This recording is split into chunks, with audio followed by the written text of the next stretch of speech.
PCR polymerase chain reaction process एक repeated cycle का use किया जाता है जिसमें डीनेचुरेशन, एनीलिंग और एक्सटेंशन स्टेप फॉलो किए जाते हैं, जिसमें हम अपने डिज़ायर्ड डीएनए फ्रैगमेंट या जो एम्प्लीफिकेशन जिस डीएनए फ्रैगमेंट का करना है, उससे हम एक एक्सपोनेंशियली 1 बिलियन तक कॉपी बना सकते हैं या मोर देन 1 बिलियन कॉपी बनाई जा सकती है।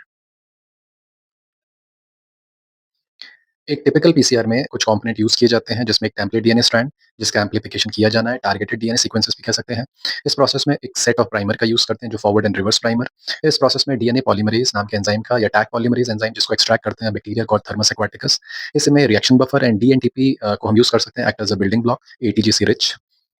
साथ ही साथ इस पूरे प्रोसेस को करने के लिए हम सारे कंपोनेंट को एक साथ वर्क करने के लिए एक एपरेटस में जिसका नाम है थर्मोसाइक्लर डाल दिया जाता है। अब इंडिविजुअली इसमें डीनेचुरेशन, एनीलिंग और एक्सटेंशन प्रोसेस को फॉलो किया जाता है।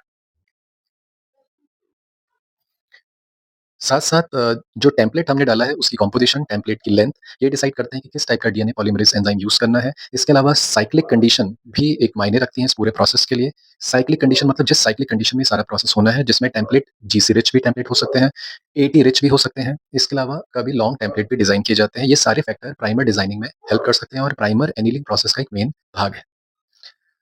साथ-साथ इस पूरे प्रोसेस को करने के लिए एक अच्छा सेट ऑफ प्राइमर हमें यूज़ करना चाहिए। जैसे प्राइमर की जो लेंथ होती है, वो एक ऑप्टिमम लेंथ का होना चाहिए प्राइमर, जो कि 20 से 40 न्यूक्लियोटाइड लेंथ तक का हम ले सकते हैं प्राइमर। एक ऑप्टिमल कंडीशन में इस लेंथ को हम फॉलो कर सकते हैं। साथ-साथ प्राइमर जीसी रिच होना चाहिए, जीसी ऑप्टिमल जो इसमें एक परसेंटेज होना चाहिए वो 40 से 60% के आसपास जीसी ऑप्टिमम कंटेंट 40 टू 60%। इसके अलावा जीसी ए 80 का एक रेशियो भी मायने रखता है। प्राइमर किस टेम्परेचर पे एनील करना है ये भी ज़रूरी है। एक टेम्परेचर हम लेंगे 55 से 65 डिग्री सेल्सियस। इस टेम्परेचर पे प्राइमर एनीलिंग या प्राइमर का जुड़ना टेम्पलेट के साथ मायने रखता है। साथ-साथ जो पॉलीमरेज़ एंजाइम हम यूज़ कर रहे हैं, डीएनए पॉलीमरेज़ पीसीआर के जो कि थर्मोस्टेबल डीएनए पॉलीमरेज़ है, ये डिफरेंट टाइप के पीसीआर के लिए इसकी क्वालिटी और टाइप मैटर करता है। जैसे डायरेक्ट पीसीआर के लिए डिफरेंट टाइप का DNA polymerase, long range PCR के लिए अलग टाइप का पॉलीमरेज़, अल्ट्रा फास्ट पीसीआर के लिए डिफरेंट टाइप का polymerase and difficult template and high specificity के लिए अलग टाइप का पॉलीमरेज़ यूज़ किया जाता है।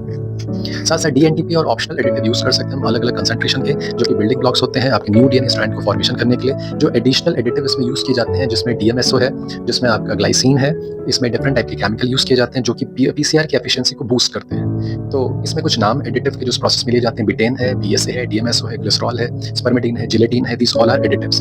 साथ-साथ ऑप्टिमल साइक्लिक कंडीशन इस पूरे प्रोसेस को करवाने के लिए जो ऑप्टिमल साइक्लिक कंडीशन रिक्वायरमेंट होती है, कैसे क्या बोल सकते हैं 25 से लेके 35 साइकिल इस प्रोसेस के लिए रिक्वायर होती है, ऑप्टिमम होती है। इसमें एक अच्छा रिजल्ट आप मेंशन कर सकते हैं। इसके साथ-साथ टेम्परेचर हर एक स्टेप के लिए और टाइमिंग यानी ड्यूरेशन बहुत ज़्यादा मायने रखती है। जैसे प्रोसेस को इनिशिएट करने के लिए, डीनेचुरेशन के लिए, एनीलिंग स्टेप के लिए primer annealing and extension of the template, जिससे हम at the end of the reaction एक